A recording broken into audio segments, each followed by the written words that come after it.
আসসালামু আলাইকুম প্রিয় ফ্যান ফলোয়ার ও বন্ধু বান্ধববৃন্দ। আপনারা জানেন রমজান মাস চলছে।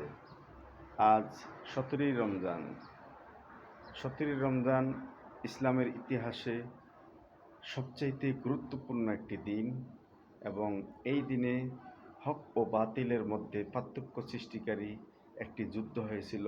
রসুল পাক সাল্লাল্লাহু আলাইহি ওয়াসাল্লামের নেতৃত্বে মদিনা থেকে 313 জন সাহাবী আর কাফেরদের বিরাট বড় এক সৈন্যদলের সাথে বদরের প্রান্তে যুদ্ধ হয়েছিল। তাই এই দিনটি ঐতিহাসিক বদর দিবস হিসাবে আমাদের সবার কাছে, মুসলিম উম্মার কাছে, মুসলমানদের কাছে সবচাইতে প্রিয়। সেই বদরের যুদ্ধের কথা তো আপনারা জানেন, যেই যুদ্ধে রসুল পাক সাল্লাল্লাহু আলাইহি সাল্লাম 313 জন সাহাবী অস্ত্র ছাড়া সুসজ্জিত এক তখনকার বিখ্যাত সামরিক বাহিনীর সাথে যুদ্ধ করেছিলেন। যুদ্ধ করে আল্লাহ রাব্বুল আলামিনের অশেষ দয়া ও মেহেরবানিতে সেই যুদ্ধে মুসলমানরা জয়ী হয়েছিলেন।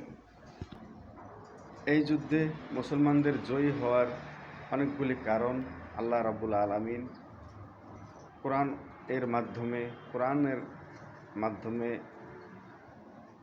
আয়াত নাজিলের মাধ্যমে বর্ণনা করেছেন। রাসূল পাক সাল্লাল্লাহু আলাইহি ওয়াসাল্লাম এই যুদ্ধের ময়দানে সেজদারত অবস্থায় আল্লাহ রাব্বুল আলামিনের কাছে সাহায্য চেয়েছিলেন। আল্লাহ রাব্বুল আলামিন তাই আসমান থেকে ফেরেশতার মাধ্যমে এই যুদ্ধে মুসলমানদের পক্ষ হয়ে কাফেরদেরকে পরাজিত করেছিলেন। এই যুদ্ধে মুসলমানদের অনেক সাহাবী শহীদ হয়েছিল, কাফেরদেরও অনেক শহীদ হয়েছিল। কেননা প্রথম যুদ্ধ মুসলমান ছিল অপ্রস্তুত, তারপরে মুসলমানদের অর্থ সম্পদের অভাব, যুদ্ধ সরঞ্জামের অভাব, আর কাফেরদের কোনো কিছুর অভাব ছিল না। তারা মুসলমানদের বিরুদ্ধে সহজেই জয়ী হয়ে যাবে এই ভেবে তারা মদিনার প্রান্তরে, বদর প্রান্তরে এসেছিল। কিন্তু আল্লাহ রাব্বুল আলামিন তাদেরকে সেই যুদ্ধে জয়ী হওয়ার ক্ষমতা দেন নাই। কেন দেন নাই? আল্লাহ রাব্বুল আলামিন দ্বীনকে প্রতিষ্ঠা করার জন্য, রাসূল পাক সাল্লাল্লাহু আলাইহি ওয়াসাল্লাম ও সাহাবীদের, মুসলমানদের জয়ী করার জন্য, অল্পতে যে মুসলমান জয়ী হতে পারে সেটা প্রমাণ করার জন্য মহান রাব্বুল আলামিন এই যুদ্ধে ফেরেশতাদের মাধ্যমে কাফেরদের বিরুদ্ধে যুদ্ধ করে জয়ী করিয়েছিলেন মুসলমানদের। তাই এই যুদ্ধ বা এই বদরের প্রান্ত বা এই বদরের দিবস আমাদের জন্য সবচাইতে গুরুত্বপূর্ণ। এই যুদ্ধে মুসলমানদের 313 জন সাহাবী নাম, যিনি মৃত্যুর আগে বা সবসময় পড়বেন, আল্লাহ রাব্বুল আলামিন তাকে মৃত্যুর সময় মৃত্যুর কষ্ট থেকে পরিত্রাণ দান করবেন।